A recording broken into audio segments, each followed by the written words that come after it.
Hey y'all, welcome back to my YouTube channel. My name is Chandelier. I'm the host and creator of this YouTube channel. I'm also a licensed esthetician and I make fun videos just to help you go through your aesthete journey. So if you like that kind of vibe, make sure you subscribe down below. So today's video is really all of the need to know getting a job as an esthetician 101. This is just information that will be really helpful, kind of tips for nailing that interview, how you can look for different jobs that are hiring in your area, and just ways to be prepared and confident going into your interview. I graduated beauty school in April 2022. I had already had my job lined up in February. So February, March, April, I was really pretty well prepared going into like my work flow. I'm just gonna share my best advice for you guys and things that I hope can help you land that job when you get out of school, or to start thinking about what after school looks like for you. If you like this video, please give it a thumbs up. That's the only way that I know that you like the content, and it helps me kind of think about other videos to make in the future for you as well. So one, congratulations, you're at the place now in your career where you're thinking about working and what your future looks like. Now, I will 100% say that if you are somebody who's like, you know what, I just want to be a solo SD right out of school, more power to you, sis. I really wish you the best in your journey. Because as someone who has owned a business before, and if you don't know, I did used to own a beauty supply store. I know that there are a lot of hurdles that you have to jump over. And the best thing that you can arm yourself with is experience in this industry. And experience is unmatched. I mean, it's gonna take time for you to find your groove and to really start getting your stride. And that's me speaking from experience. I literally have shared my entire journey with you guys from the first day of school to today, to my first wax, to how to wax, like, you know, how to do a Brazilian, like all of those different little things. I have acquired these skills over time. And it's kind of crazy to think that by the time this video will be up, I started my journey a year ago. Man, I have grown so much, and that's just because of more experience. So the best way to prepare for a job interview, or, you know, starting your journey as an esthetician, first thing that you should do is you should definitely go ahead and go to Google and look up esthetician jobs in my area. You can look up aesthetics, esthetician jobs, spas in my area, waxing in my area, and just get familiar with what your area kind of offers. Are they doing permanent makeup? Are people offering microneedling? There are just so many different avenues and things that you could do to help yourself. You want to be knowledgeable. So I think that that's an important thing to do before you start school in general. Obviously, while you're in school, the industry does change. It's ever changing.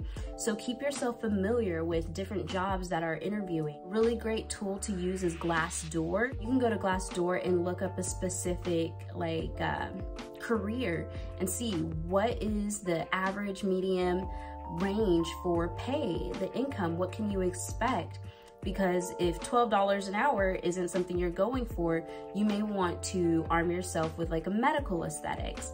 You may want to specialize in something different. And so there's just different tools that you can use to be well prepared and well researched. One of the common questions that I happen to receive is how I was able to get my job before I had even graduated school. And I'm gonna share my personal story, and then I'm gonna go back to the interview tips, because I still had to do an interview. I still went through that process, and I just will share a little bit of what it looked like, just like from actual real world experience. So I have been sharing my aesthetics journey pretty frequently on social media, and never underestimate the power of your friends and family in your community, because even if they don't like book an appointment with you, they may tell someone about you. And that's kind of what happened for me. Somebody who followed me is actually the owner of a spa here in my city, and she had a spot come open, and she actually used to be my teacher when I was in 6th grade. So it's kind of crazy how it all like is interconnected, but she used to be a teacher for me in 6th grade, and she was like, hey, I saw that you're going through an aesthetics program. You know, you might want to come and take a shadow here at my spa. I'd really love to have you. That was one offer that I had from just sharing my journey, just sharing like going to school, my first day outfit, picking up my scrubs. You know, I felt like my friends and family were invested in my success too, because they were able to see me growing and going through that journey, and I was being very vocal about it. Also had someone reach out to me about suites that were available. She says, hey, I'm a real estate agent and we lease suites to estheticians, like a solo or a Soho. There's so many types of different, I don't know, everybody's area is different. We call ours Sohos, but there's also solos suites. And so she was like, if it's something you consider out of school, I'd love to give you a tour. Their company reached out to me and was just like, hey, we've got some spots open, we're looking to fill. This is more so for lashes. And I wasn't really interested in lashes, but the point of me telling you this is do not be bashful with being vocal about your brand and your business. So the second thing I would say that's really important, because obviously now I've talked to these people, I've researched the area, and I have an idea of what a spa looks like or what they might be looking for. You want to have a proper resume. And the first thing we're going to know about you, or that a spa will know about you, or a company that you're thinking about working for, is what you tell them on your resume. So you want it to be a great reflection of you. And the days of really stale old resumes, that's dead, girl. You can get a really nice, crisp, clean resume using Canva. That's a great resource. It's how I make and edit all of my thumbnails for YouTube, all of my graphics. It's a free resource, so it doesn't make any sense to not utilize it. You can pay for Canva, but I use the free option and it works just the same. But you want it really clean, precise, and to the point. So let's just talk about the resume aspect a little bit here. So I'm gonna kind of slide over and I'm gonna put some bullet points up here. When it comes to a resume, especially since you're out of school, you don't want to exaggerate your experience. You want to be very transparent with what you feel comfortable with, because believe it or not, this is what you're about to do. So if you're like, oh, I love waxing, or I love doing lashes, and I just am so great at lashes, but in reality, you're kind of intimidated, but you want the position at a lash company, you don't want to lie. You want to say, hey, I am eager to learn lashes. You know, I've always had a passion for lashing, and I feel like with the proper training and support and the right team behind me, I'd be really great at it. See the difference in exaggerating your skill set or being transparent, open, and honest. An employer is going to take your honesty any day of the week. And so just be transparent. Also, since you don't currently have any experience in like a paid industry or working for a company or anything like that, you do have to really lean on what you've gotten experience in school. And I mean, school's not for nothing. So pay attention to how many facials you do, or the waxing that you do, or body treatments and things like that. Pay attention to the different lessons that you take and absorb, because those are things that you can put as skills or training on your resume, and you can really build it that way. Next thing that you want to do is you want to dress for success. You are a professional in this industry. Even if you haven't been licensed yet, you are on the process, you are in the journey to do that. When I went to my interview, I had actually just left school, and I was very transparent with that. I said, I'm gonna be leaving school, but I can come right there. So that day I had dressed pretty professional. I wore my scrubs. I made sure they weren't wrinkled, they weren't covered in lint, and I was really clean. I smelled good. Just really, you know, making sure that the whole ambiance is there. Be who you are naturally, because that's what you're selling. So you want to make sure you're giving your honest and best self. Being prepared is really that next step. So that's why I would say it's the third thing. Being prepared includes researching the company. How long have they been in business? What kind of services do they offer? What's their price point for services that you might offer? Are there other estheticians that will be working there? How do you guys divvy up appointments? Being knowledgeable about the company that you are applying for will take you very far.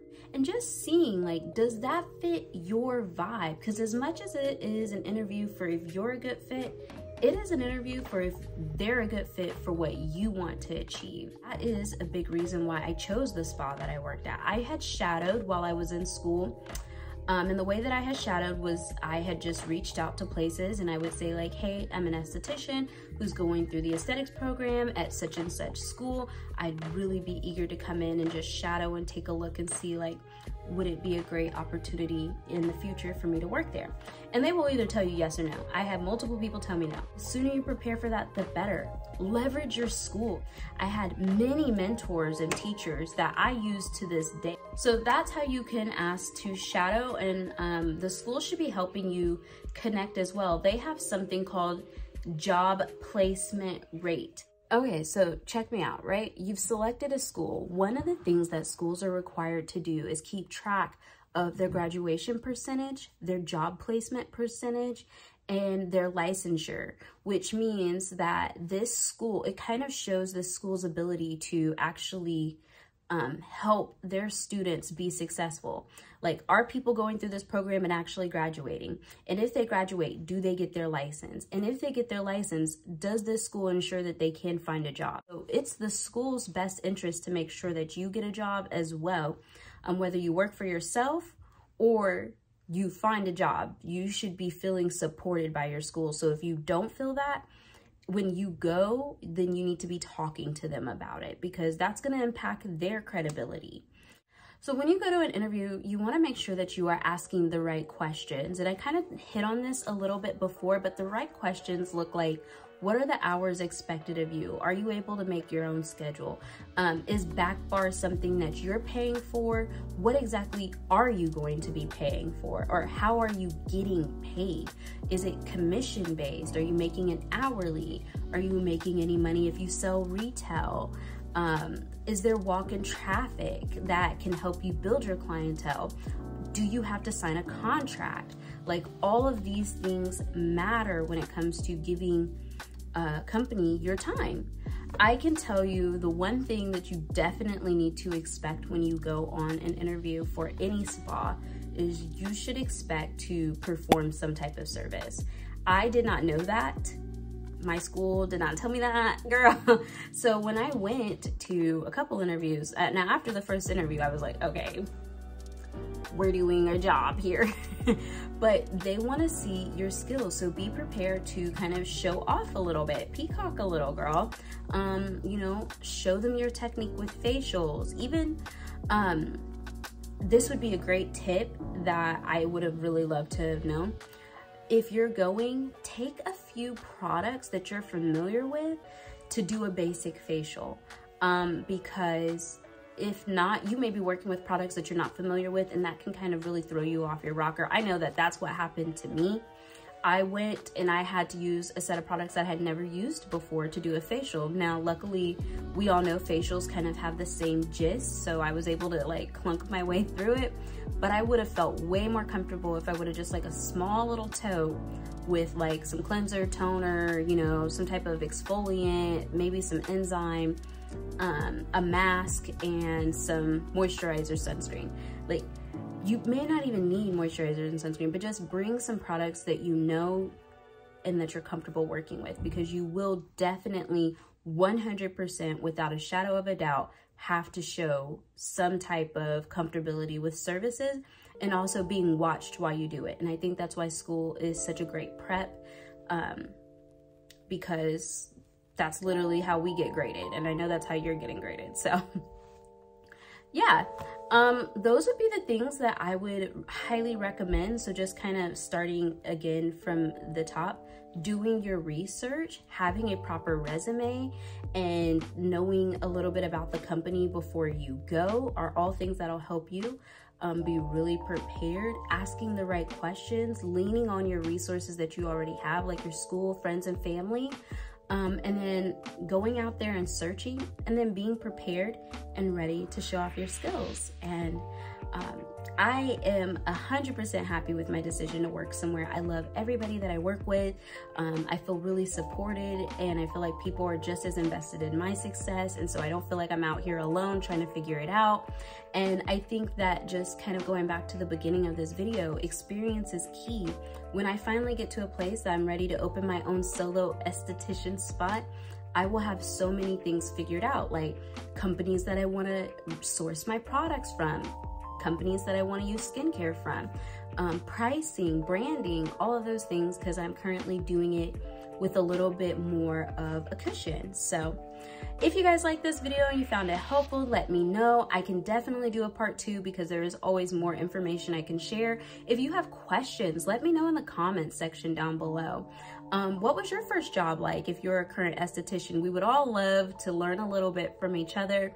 Please don't forget to hit the thumbs up button, and you do not have to go anywhere, girl. I have an entire playlist where I just give you the insight in a day in the life of an esthetician and what it's like. So if you want to check that out, I will link it right here, and I will see you guys in the next video. Bye guys.